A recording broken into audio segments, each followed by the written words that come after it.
Une journée qui célébrait les arts et le divertissement. Ce ne sont pas moins de 40 sites qui ont ouvert leurs portes pour faire découvrir et promouvoir le patrimoine monégasque. Cirque, théâtre, ballet, art, de nombreuses facettes qui contribuent au rayonnement de la principauté ont été dévoilées au public. Situé au Gildo Pastor Center, Radio Monaco a permis à ses visiteurs, le temps d'une journée, de s'imaginer animateurs ou encore réalisateurs. Je leur apprends essentiellement le fonctionnement type d'une journée de radio. Voilà, une journée de radio qui commence à l'antenne chez nous à partir de 6 heures, mais avec une équipe qui arrive bien plus tôt pour préparer ces émissions. Et voilà, une émission qui se construit en direct jusqu'à 9 heures. Et ensuite, j'explique également le déroulé de la suite de la journée. J'explique aussi, il y a beaucoup de questions sur les choix musicaux, comment on réalise une sélection musicale, une playlist en radio. Quelques questions sur la technique, le fonctionnement technique de la radio, et puis voilà, déjà on a fait un bon tour. Je crois que les questions qui reviennent le plus, c'est l'équipe du matin, à quel moment démarre la journée pour eux, et c'est vrai que donc arriver en studio à 4h30, ça suscite toujours beaucoup d'impressions, hein, vraiment. Ça, c'est le truc qui revient souvent pour la radio. Pourquoi avoir choisi aujourd'hui de venir à Radio Monaco? Parce que la radio est quelque chose qui nous intéresse encore profondément, en dehors de la TV et des médias. Et parce que je pense aussi que la radio a un imaginaire plus important que par exemple la télévision. Personnellement, ce qui m'a intéressé, c'était le fonctionnement, la façon de travailler, comment on programme une journée, voire une semaine.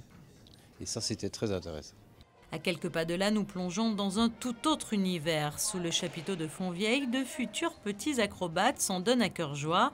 Le Femina Sport de Monaco s'est associé le temps d'une journée à l'école de cirque Tous en piste pour permettre aux petits comme aux grands de découvrir les arts du cirque. De quoi éveiller des vocations. Nous avons monté des ateliers du cirque. Alors tout le monde, tous les enfants peuvent venir, peuvent essayer les arts du cirque. Pourquoi ici? Parce que le chapiteau de Fontvieille, c'est depuis 45 ans la cathédrale des arts du cirque. Le Festival du cirque de Monte-Carlo, ça fait partie de la culture monégasque. Et le cirque, il fait partie de notre culture en Europe. Ça fait 250 ans, c'est en fait en 2018 qu'on a fêté ici à Monaco lors du 43e Festival du cirque. L'anniversaire du cirque, 250 ans. Mais dans ces 250 ans, le cirque a beaucoup évolué, comme tous les arts. Il s'est mélangé avec le théâtre, avec le ballet, avec la danse. Et aujourd'hui, on voit ici des futurs artistes du cirque. La future, on peut aussi dire, de notre profession. Et le cirque, ça c'est la première chose. Et la deuxième chose, le cirque, c'était toujours pour tous les âges. C'est pour les enfants, pour les adultes, pour les grands-parents. C'est le seul spectacle de divertissement qui est ouvert à toute la famille. Et très important que les enfants, bien sûr, ils aiment les clowns, ils aiment les dresseurs, ils aiment le cirque. Et ici, ils peuvent voir beaucoup de possibilités en France aussi. Qu'est-ce que c'est une école de cirque? Ça fait de plus en plus moderne que dans les vraies écoles, ils font des écoles de cirque l'après-midi pour faire quelques apprentissages dans le jonglage, dans la comédie, dans l'équilibre. Et ici, on voit, c'est un peu un avant-goût, on peut dire, de cette école de cirque ici de la région et aussi de Femina Sport à Monaco. Qu'est-ce que c'est possible? Et peut-être plein de parents vont découvrir ça et vont dire hop, c'est quelque chose quand même. On ne peut pas seulement faire le ballet ou le sport, on peut aussi faire l'acrobatie avec les enfants. Et je pense que ça c'est très important pour le futur des enfants et le futur de la culture circassienne à Monaco. Maëlys, elle a fait des spectacles, elle a fait le trapèze, elle a fait le maquillage. Qu'est-ce que tu as fait? La pirouette. Donc elle a beaucoup aimé. Rendons-nous à présent sur le quai Antoine Ier où les visiteurs ont pu découvrir un monde peu connu du grand public, l'Organisation hydrographique internationale qui soutient la sécurité de la navigation et la protection du milieu marin.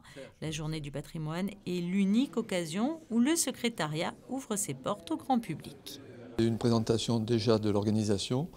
Un tour rapide pour expliquer pourquoi elle est basée à Monaco grâce à l'invitation du prince Albert Ier. Et après on fait un petit peu le tour des locaux. Et par la suite une petite présentation pour essayer de se coupler au thème art et divertissement et pour montrer que dans le passé, effectivement, les cartes, c'était aussi, il y avait une vision artistique au niveau des cartes. Les questions les plus redondantes, c'est peut-être aussi la profondeur, quelle est la profondeur maximale qu'on trouve Et après aussi, au niveau de l'organisation, si elle est basée à Monaco, le pourquoi, et s'il y a d'autres organisations dans le monde, tout ça et tout, enfin des questions un petit peu ordinaires. À quelques mètres de là, un autre site peu connu du grand public, lui aussi, le Centre scientifique de Monaco. Ouvert à la recherche dans le domaine biomédical, le centre consacre aussi une grande partie de ses activités à la protection de la vie marine. On travaille ici en fait sur des aspects à la fois environnementaux et de santé humaine. C'est vrai que les gens sont très curieux finalement des résultats de la recherche. Contrairement à ce qu'on pourrait croire, il n'y a pas de... le public n'est pas... est très curieux de l'activité du chercheur. Qu'est-ce qu'on peut faire et comment ce qu'on peut faire peut améliorer notre futur.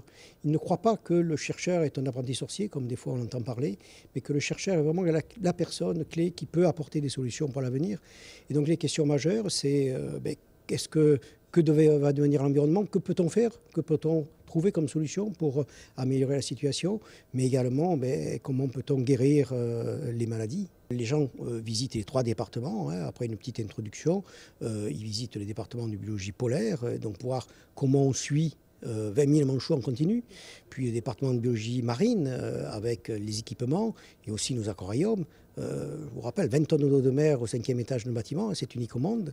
Et puis une équipe parmi nos diverses équipes de biologie médicale, en particulier pour parler des cancers pédiatriques, comment on peut arriver à trouver de nouveaux traitements, qu'est-ce qui caractérise une cellule cancéreuse et comment on peut cibler ses particularités pour trouver de nouveaux médicaments.